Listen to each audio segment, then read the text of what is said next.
where do you see the future of work heading to? Why you're doing what you're doing? The change we saw was that people realized that they don't need their own offices. Art of being a good CEO is that I need to learn to be a teacher more than actually managing things myself. A final word for people building for Men Up and in Men Up. Go and spend time in the region. Do not go on a Zoom call and expect to win a client. So today we have Omar Shah with us. He's the co-founder and the CEO of COLABS, one of the fastest growing co-working space in Pakistan. They are going to Saudi. They are opening in Q1 2026. They are enabling also vendors from the MENA region and Pakistan to enter the Saudi market. They raised $2 million for that, and we are going to explore how they managed to this Saudi expansion.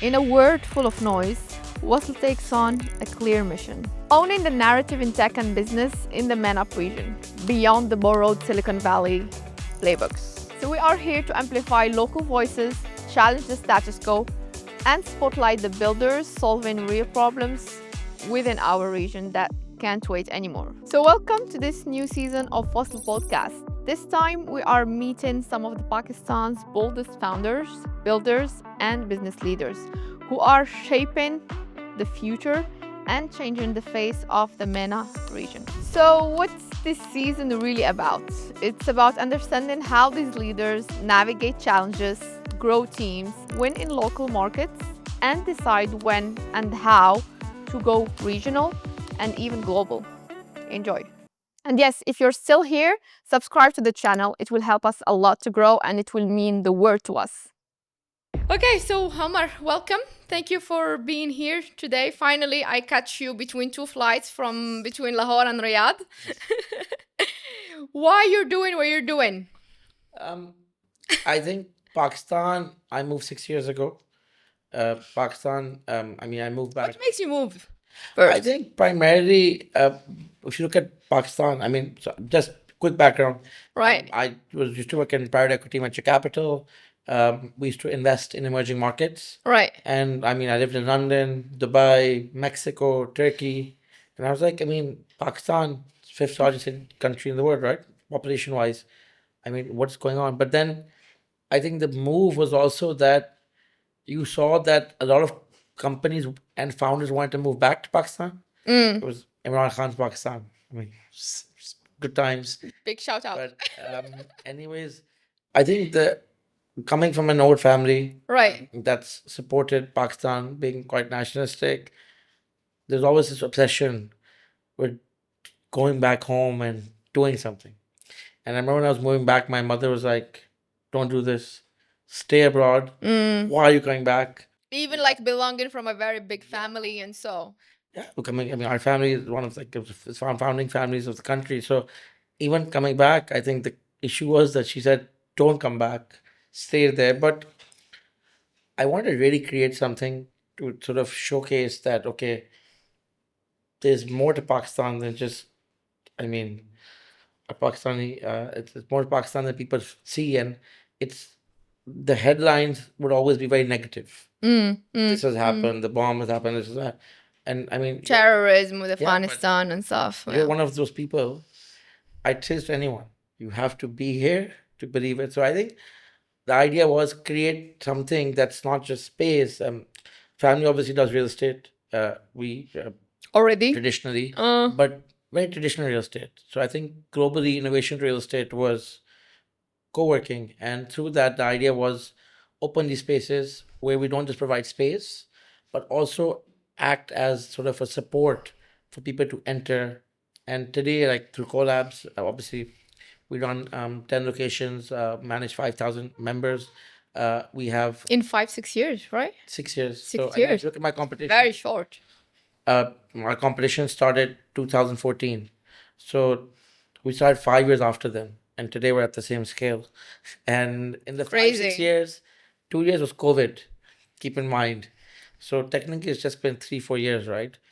But I think you saw in the last 5 years a lot of venture capital coming into the country. You saw large investors like Tiger and other, I mean, global VCs invest in Pakistan. And through that, people started waking up, being like, oh, wow, what's going on? And you saw a lot of influx in investment and capital coming in. We've seen the ups and downs also the last 4 or 5 years. I was just coming there. So you saw a huge up. And as part of that up, I think a core part of what we were creating, and when we raised our first round, I remember in 2019, to 2022, when we raised our first round, which was $3 million. It was the only round which was backed by four of the leading VCs, which was Indus Valley Capital, Sharuk, Zain, and Pharmacobi. Gee. I mean, the four of them have never invested together. COLABS was where they actually came in together, because I think the pitch was not Bring them to the same table. I said that COLABS is not for just competition. It's for community. It's for the people. So I think a core part of the ethos of what we were building wasn't just providing office space, but was how do you build a community? How do you enable startups to succeed? How do you connect people together? And today, I mean, you've been to many of our I've events. seen COLABS since 2021 when we met the first time. And I can tell that I felt COLABS, it was the WeWork of Pakistan. Yes. I would say not just WeWork, because WeWork of Pakistan is great as a name, but more WeWork, but also a bit of what you see at Y like- Combinator or what you see at other sort of like station F. Like, I mean, a Mm. mix of a lot going on together, but under one platform, which is private, since government tries doing things, but they don't always work. So, Omar, you've been operating in this space for quite some time right now. Where do you see the future of work heading to? So, Because the work environment is changing like crazy. Post COVID, the change we saw was that people realized that they don't need their own offices. Just like today, an Uber or Kareem, The sharing economy. same car is used by 10 people, the same office can be used by 10 people, right? So I think that is what really helped the growth. And along with that, also, if when you're starting up a company, you don't want to deal with the headache of buying an air conditioner, getting furniture, dealing with coffee, tea, hiring an office boy, dealing with your printing. Those are things that a founder does not want to deal with. So I think the whole concept of what we were pitching and the whole concept of what we wanted to do here was, I mean, come and start your business with COLABS. And I think that's what we've been doing. And I think just to add to that, sorry, I won't be very talkative, but a core part of what we do is not just space. I don't know if anyone knows this or not, but yeah, I have it on my question. It's like real estate offering versus services, right? Yeah. So how COLABS invented kind of this model for like, first time in Pakistan. So if you look at the COLABS wheel, as we call it, we have workspaces, which is flexible workspace, which accounts for 90% of our revenue today. But what we do very well today in Pakistan is back office support. So from helping you hire, to running the payroll, to even giving your employees laptops, to an iPhone, to health insurance. All of those are managed by us. So let's say you're sitting in Morocco or in the US and you want to hire a team of 8 developers. In You won't Pakistan. in Pakistan, you won't just need to come and take an office, but we do it the end to end. I mean, I give you an example. Like right now, one of the leading investment banks in the UK, which is like one of the number one, I mean, M&A houses, everything from setting up the office to hiring the team to the interviews to the office manager to providing Done by them. COLABS. Yeah, and because as a client, you don't want to deal with the headache of, oh, I have to go In a country that you don't know. yeah, especially not go deal with tax and compliance and office and this and that. So it's just something that's not there. So is it a diversification that was necessary for Emersion market? Because, for example, I've been part of WeWork and they don't do all these things. They're just like real estate and offering these nice spaces and stuff. It's something that's core part of emerging markets and also something that we are going to push a lot in Saudi, Right. which is helping with that soft Saudi landing and that Pakistan landing, because in these markets, you don't want to deal with tax and setting up a I give you like when I remember I was speaking to the founder of a large Egyptian startup, and they said that it took me 6 days to set up a company in Nairobi. It took me 97 days in Pakistan. So I mean, just okay. the difference. So if you don't need to set up a company and you can just manage it through collabs.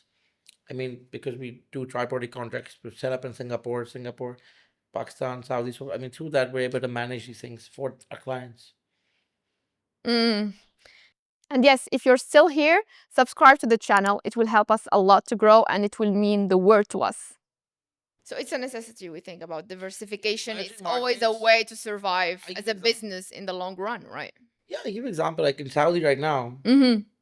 it took me 9 months back and forth to just figure out how to enter the market. Because Saudi. And you aren't experienced in the Middle East market. I mean, I it's not your lived first in time Dubai in for Dubai 4 years. I for a started while. going to Saudi in 2018. Mm. I am very connected into the market there, and this is someone who, I mean, knows people. So for me also, because Saudi was a new market where foreigners could not own a company and all those items, right? Mm. So just to navigate through all those different things, it was extremely, I mean, very stressful, extremely painful. And if I'm a founder, it's a pain I don't want to take. I'd rather. And you have time and you have Exactly. I'd money rather, and energy to do this. yeah, I mean, you want to 9 months focus is on a lot. building your product, right? 9 months So, is pregnancy and Yeah. delivering. yeah, so you want to build your product also, right? So I think that's the focus. Anything you want to share about your journey? Funny story while building COLABS before we move to the Saudi expansion part. I mean, I think one thing about my journey, and tell this to everyone. I mean, when I quit my job in 2018. Which job? Because you quit many jobs. What? So before collabs, I worked for 7 years at Abroad. Yeah. Abroad being one of the largest PE funds in the Middle East. Uh-huh. That was the only place I. The only job you had, okay. I mean, but no, only last job I had 7 years. I mean, I obviously started my career in investment banking, but I think a core part of the comfort, Mm. and I think I was like, what, 26, 27. I was a young VP, earning a lot of money. It's not could imagine. And had no, I mean, just, it was like a hamster wheel, right? And I remember I went to, people asked me this question that why did you quit? Why did you start Collab? Mm. I was like, I felt like I had no purpose to life. All the money in the world, but you're unhappy. Of course. You have no interest. Today, this a fun fact: you will not see me in anything but a collapse T-shirt or a black T-shirt. I don't own anything else. I literally that's my wardrobe and that's what I do. But I think at a certain point, you want more to life than just Of course. making And money. just And I making think- money. So I It's think useless without a purpose, actually. so then I actually remember I went to this place in Austria called the Viva Maris Health Spa. And like over there, it's middle of the Austrian Alps, and you go and this tell you to practice a digital detox. Right. And the lady there said that, Omar, you need to try staying without your phone for a day. I said, but no, what if I miss an email? So she's like, what's the worst that will happen? Like if you miss a deadline or an email, what's the worst that'll happen? I think that was the time I realized that there's more to life than just running Running. around. Yeah, the rat And race. that's where I let go. And yeah, that's what made me give up and literally went back to London, quit my job, moved back to Pakistan, started with a salary of 50,000 rupees, which is what, $100, $200 for the first 2 years. But look at. To survive. Yeah, I mean, and it's there the was no- founders. there It's was the founders' hustle always. we did not have capital. We had not raised money. We didn't raise money up to 2022. It just So was bootstrapping. an ad hoc plan that just went and yeah, just went and started. And love money, I heard. Some love money and Lo- love money, like friends and family. So no, I put in my savings and some friends and family, small angels, 2, 3 people, but primarily bootstrapped the first few years till 2022 when we raised capital. And I mean, today I've raised a decent amount. I want to share with you a picture before moving to the segments. Yes. Oh wow. This is 2021. Yeah. We're gonna just shoot it a little bit and how collabs grow since then, how Omar grew since then. Well, this is COVID, right? I think this is Yeah. It was my first time in Pakistan, and it was October 2021. Yes, I remember. And I think, So how Collabs grew since then, and how Omar also grew with Collabs. yeah, I think Amjad and I think my uncle Amr had connected us. You Right, guys had right. come over, and I think that was the time we had started literally the first building. We had just started the second building. Just quite different from what it is right Yeah, now. today, like I mean, it's like 5 times the size. But I think for me, as I mean, where Collabs grew, okay, so Collabs grew.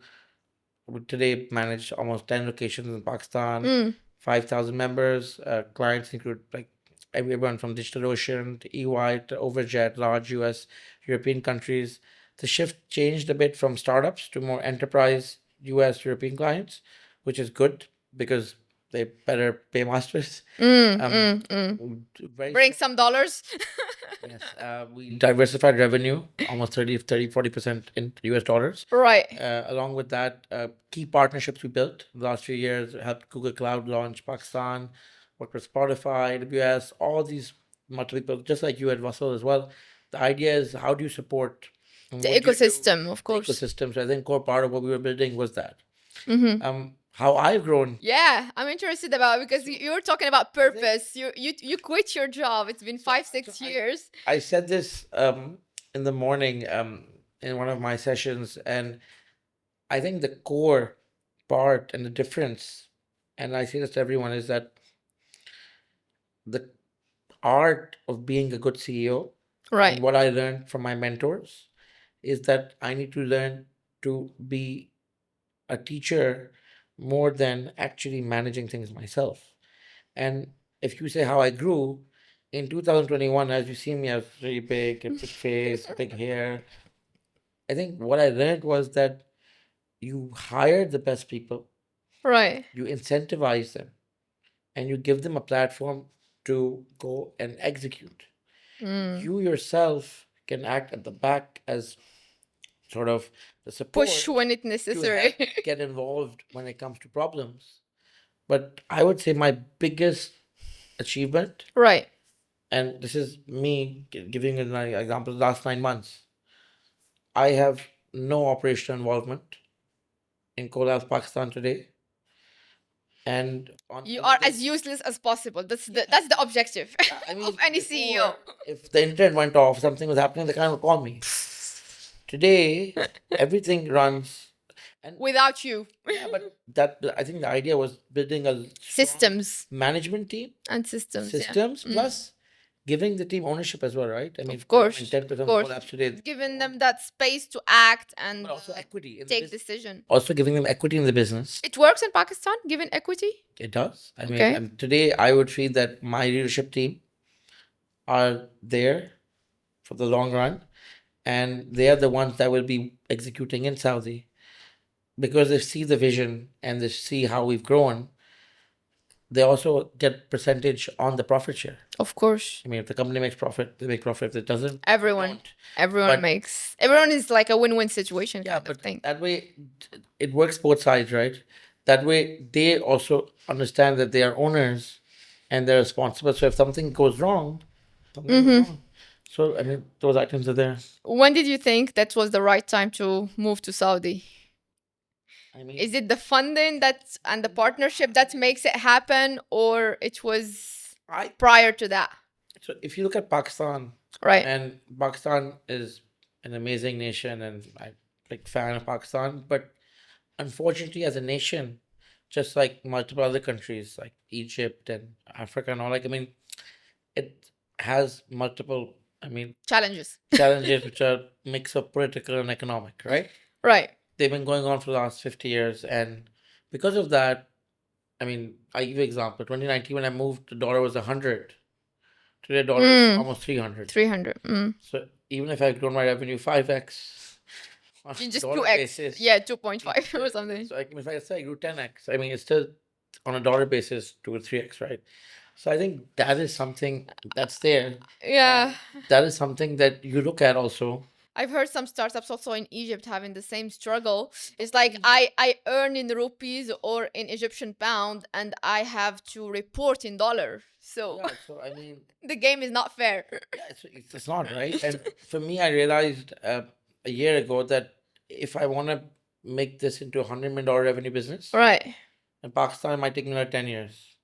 Might have gray hair by then. Thank God I don't have any right now. But I think Saudi is very simple. The math revenue is 10x of what we do in Pakistan. So in Pakistan, if a seat is $100 to $150, in Saudi, the same seat is between $1,000 to $1,500. Oh. And that's also conservative. I mean, the international players like Surf Corp and Spaces and all, even $2,000 plus. So, I mean, we just before this, we had an all hands with the smaller team over there. Right. So, my head of strategy, Fahim, was telling us how by doing Saudi, imagine 5 years of work that could have done in Pakistan Right.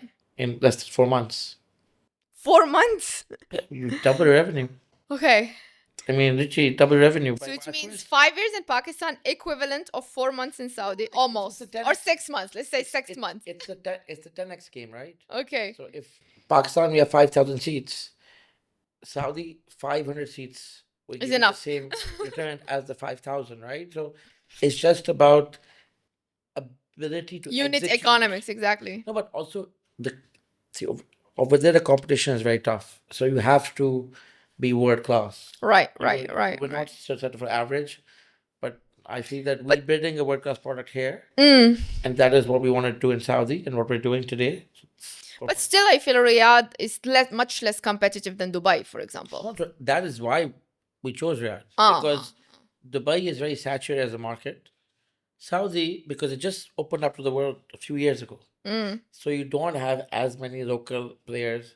Don't understand Even how- international players are not there yet. International players do exist there, Right. but our competition is building a strong local brand, which is mid-priced but better quality, and build that brand love like we did here. And maybe you can help us with that sort of Of course. localization Of course. I mean, Wasssl has that mission to really bridge the ecosystem and create the synergies that is necessary between Pakistan, Saudi, UAE, Qatar, Yeah. Kuwait, So Bahrain. I eventually- I have a 15-year vision. I can. Yeah, and our goal also, I think 2027, we look at Qatar, Bahrain, Jordan, Egypt, all those other markets. But for us, I think the next 12 months, 18 months, we want to really open multiple locations. So we're talking only about Riyadh, or there's other cities that maybe can be explored also for we will you as eventually- COLABS or even other companies. Today, Riyadh is big enough to even take 4,000 or 5,000 seats from the collabs. But eventual goal, obviously, will be to go into other cities like Jeddah and potentially Khobar, Tamam, Makkah. I mean, you can go there, but It's Riyadh- dynamic in the other cities also as Riyadh. I have demand no today- idea. But demand in Riyadh today is like off the roof. It's difficult to find good space. People want to find good space. Lots of other smaller problems that you face in other spaces. So, I mean, if you do a good project and a good job, it's a win-win. So what are the key elements from your 9 months pregnancy experience? What are the key elements that a Pakistani startup or venture or company has to consider before expanding to Saudi? I would just say Because no one can spend 9 months and have the luxury to spend 9 months to enter a market. So in the 9 months, I would say I spent maybe 4 or 5 months there and maybe 3 or 4 months there. Yeah. I would say I started going to Saudi in 2019. Right. My friend, who also our partners to the Rashids, was getting married, and I started seeing Saudi open up. It's the first time like you could go together to a restaurant to eat, to get coffee. Otherwise, it was closed, right? And women started driving. Then foreign companies could own companies there. Visa started opening up, but I think like it was last year, because I would usually just go for conference, Right. for these events like FI, REAP, and all these things. But then I realized that those are the wrong times to go. And when I started sitting there, they're like, we have to spend time in Riyadh. Meeting Don't people. spend time in Riyadh, you will not understand And the market. penetrate the It market, was right? only this year when I actually started spending time there and started living there, Mm-hmm. spending the weekends there, that I realized how the market works, what is the competition, how do you get clients, what is going on. So I think those are sort of different items there. Because I feel in Saudi, same. I had that feeling at Leap was not the right time. It's like the foreigner are on one side and the local are on one side. They are kind of hidden somewhere, so you don't know what's happening really. And the second thing, I feel it's a lot of one-to-one kind of situation, one-to-one Because discussion, at these and conferences, you don't really get to connect, right? In my opinion, anyone who asks me about Saudi, I'm like, you come and spend a week or 2 weeks there. You come beforehand. You come and meet sort of people. how do you meet people for the first time? Because let's suppose a Pakistani go to Saudi for 2 3 weeks. How he gonna meet people? You come to COLABS and you attend one of our events. Yeah, And you're you gonna. there. Meanwhile, you are actually switching to my next question. That's something that we're trying to push there because Uh-huh.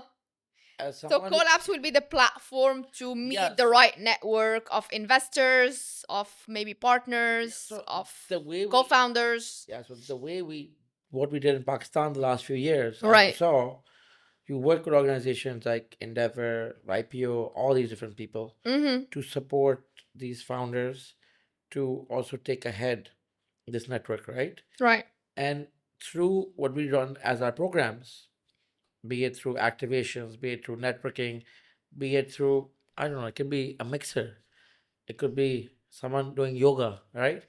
It's just like as a expat or someone coming into Saudi, either you meet people through what is the concept of a compound, where you're living in these compounds and I mean, a lot of foreigners live in the same compound. You meet people through that and you make connections with them. Otherwise, these larger events are too big, like this for 10,000, 20,000 people. Yeah, How are it's you going to go impossible. connect? You're not going to have any meaningful connection. So I think a core part of what we want to build is The community around. around what we want to do around our spaces. And I say this to everyone. Everyone asks me, you do all these events at Collabs. How much revenue do you make? I would say less than 2, 3%, less than even 1%. Our events are not done for revenue. Yeah, I know. It's done for brand, it's done for community. Bringing people together. And I mean, like core part of what we do is part of that, right? So it's part how do you connect different communities, be it through entrepreneurship, investors, music, art, creatives. I mean, the whole concept of the community comes from those events. I mean, it doesn't cost much to turn an AC on and give people coffee and tea, does it? Of course. But what happens within the space, that's what creates. And it's not existing now in Saudi, I guess, such spaces right now. They exist today. I mean, you have incubators and accelerators that are doing events and doing it, but I would say that we want to do it better. We want to program better. I mean, understand how people and work with sort of local players to see how to take it ahead. Okay. And even I'll be back just very briefly to the art and creative part because I've seen what you have been doing. Lahore is the city of art. For people who don't know, actually, this is one of the reasons why I set up in Lahore because it's a city of culture and art. So Collabs also will be acting as an ambassador of the Pakistani culture and art in the Middle East market because the Middle Eastern, Saudi, Emirati, whatever, they don't know this about Pakistan. So it's like building the narrative again. Yeah, so I think like as someone was asking me this morning, I mean, how did you set up this art initiative? And I was like, I used to live in Mexico in 2015, and every Facebook office used to have an in-house curator, and they would curate the space with Really? local art. Like, they had a Okay. program called Facebook Artist in Residence, where they would actually put art around the spaces, right? Very interesting. I think from that I got, and then obviously I was into art, and I'm attended a lot of Art Dubai and different events. So initially we just started buying art and putting young artists up to our spaces. As we started building more spaces, we realized that we need more art. More So we art. would just start collecting, and what we would, I mean, commission artists to do something on our buildings and do some poetry, do some installations. We ended up hiring curator Zarish today, who is our curator, does a great job. And through that, in less than, I would say, 2 years, we have now run our second residency. Our open call for art every month gets over 500 applications. Wow. We have a board now, which is led by Ali Kazim, Mirza, Roma Khan, Lena Rahman. These are all very senior art professionals, artists, and art teachers from one of the top art schools today in the country. So we basically made it more organized. They organize these mixers on a monthly basis because we build a community around that. Right. So it didn't cost us much. And for us, it's not a revenue stream. It's about giving back, right? But through that, you create community. And through art, I've had CEOs of many banks come to our space. So, I mean, through that, we built that. And I think for Saudi, a core part of what we're doing also. So just to give background, I mean, we're obviously entering Saudi Right. with Sharouk, which is our existing investors in the Middle East. They've invested for the third time. Alongside Sharouk, we have brought in the Rashid family through the family office, Wasssl Invest. And basically, a core part of what they also want to do is they have an art foundation. Is how do you bridge that gap, bringing artists back and forth? And I think the goal is that Pakistan has very rich culture. Of course. People don't realize that. You do because you spend time here. But that is something that we want to be. It's not just ambassadors of art, but ambassadors of Pakistan, bringing good talent, good companies, Good art. culture, and art. I mean, to the Middle East. That's amazing because yeah, Saudi, I guess they have this vision of maybe Pakistani, Bengali, like Exactly. drivers, Exactly. chai wala, And that's and the, that's gonna be like that's what we're- changing the narrative, as they say. that's the narrative that we want to break. And I think that narrative slowly has changed also. I mean, you look at Pakistan's done a great job politically showcasing different sort of Islamic NATO and all of that. So I think that has changed a lot, and that's what we're trying to do through our space. How COLABS will contribute to the Saudi vision of 2030? I think core part of Vision 2030 is entrepreneurship, culture, art. Okay, so you are in it. We're already there. So for us, provide space. Companies are entering Saudi. They need Okay. office space. Entrepreneurship through our programs that we run, and inshallah, may potentially working locally with other sort of providers. Right. And then number 2 and 3 through culture and art that we're already doing today. Amazing. Last question will be around the go-to-market strategy because okay, you get the funding, you are be able to have like a new location, very nice location that I have to see the pictures. How you manage a go-to-market for a Pakistani companies to a Saudi market, which is like completely different business mindset and I think way to go. So two things. Mm-hmm. If you look at the successful companies in Pakistan, they have a low cost base, which is a PKR, Right. and they have US dollar revenue. Right. You're looking at systems or Netso and these companies. Right. Our center team today, the way we're structured, we have a center HQ. So all center functions like design, HR, finance, marketing, engineering Is in sit Pakistan. Pakistan. The same team sitting here gets a chance to work in Saudi. Small lean team in Saudi, which is local, Arabics, primarily. Aligned with the Saudization. Yeah, not just Saudization, but local. Because you team need to have we have minimum Saudization. of We're doing that. That's great. But also teams over there that have scaled, strong startups.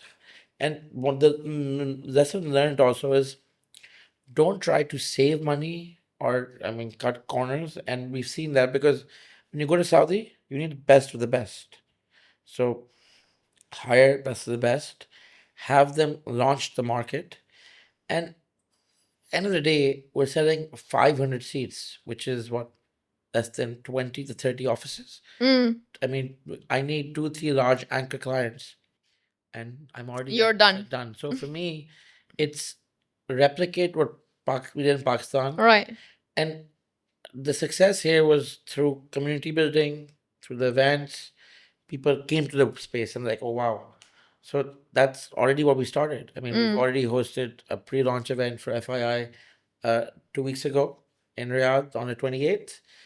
We're doing one next week we're going to work with some of the guys, and hopefully with our launch in January with you, we can have you as the moderator. So yeah.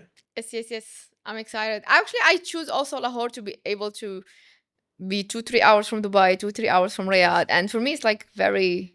So you live in rupees and you make in Saudi riyal Yeah, or I, in I think because in Emirati dirhams.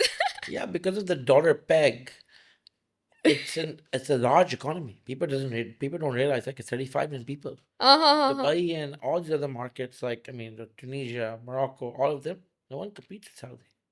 I mean, EBITDA alone for Aramco last year was $250 billion. Yeah, it's That's like like the just largest crazy. EBITDA in the world. I It's mean, just crazy. it's just like I mean, if you just look at Aramco's, I mean, all of that money is being reinvested inside the The country, country, right? and primarily, I mean, Riyadh. I mean, along with other projects, but And so even politically, they are getting rid of the petrodollars. So it's like there is a exactly. whole. Yeah, you see a lot of foreigners from all around Europe, US, Middle East moving to Saudi. So I mean, it's very much like Pakistan. So for you, The only difference is you which don't city find has the most potential? Like Abu Dhabi, Riyadh, Cairo, Karachi, Lahore. I would say Riyadh. I mean, because in terms of dollars, and if you look at the US economy today and you look at countries like Houston, Right. I mean, their GDP just for a state is larger than most, I mean, emerging markets. So in a very similar manner, I mean, I don't have the number top of my head, but Riyadh's actual GDP is probably larger than all of the other countries. Right. Combined. How would you define the future of the region, like in one sentence? We're talking about Middle East, North Africa, including Pakistan, of course. I would say growth is going to come from these markets. Yeah, that's one of the reasons why I moved. I mean, you can call them emerging Yeah, markets. for me, US and Europe is dead. You can call them emerging markets, Right. or you can call them global growth markets. Even when we're at the growth will come from here. If you go to London, it's depressing. You go anywhere else in the world, it's inflation. I mean, these markets in the next 20 to 50 years, It's where it's happening. I mean, look at your population, your average age, what's going on. I'm so excited for that. Yeah, that's one of the reasons why I prefer to be part of this wave than just like being depressed in Paris or London or whatever. Exactly. It doesn't worth it anymore anyway. If we give you like $1,000, where would you invest it? Me? Mm-hmm. Invest in the Saudi stock exchange. $1,000. Yeah. Okay. I actually was thinking about more the Dubai stock for now, but I don't know. Maybe Saudi now is the. Yeah, because Dubai has growth, but the growth happened in Dubai in the early 2000s, right? Okay, like 20 years back. It's like, no, it's there, but it's saturated. Right. Otherwise, I mean, I would say just put in Bitcoin and. I'm already an investor in the crypto since 4 years. So now we are in the bull run. It's coming. A final word for people building for MenUp and in MenUp. Go and spend time in the region. Do not go on a Zoom call and expect to win a client. Definitely. That's it. Definitely. Actually, If you're not in the region, yeah. It's simple. Go spend time there. Wasssl mission is exactly the same. I was thinking that this region is an insight-based ecosystem. We cannot talk about drone kind of vision. It's like, okay, Saudi is like this, Qatar is like this. You need to be there on the ground. That's why I want to build the team on different grounds, because Saudi market is different than Qatari market, different than the Kuwaiti market, than Oman. So I think that it's a way also to really get the insight from on the ground people. Otherwise, you cannot get there. Okay. Thank you. We're done. Thank you.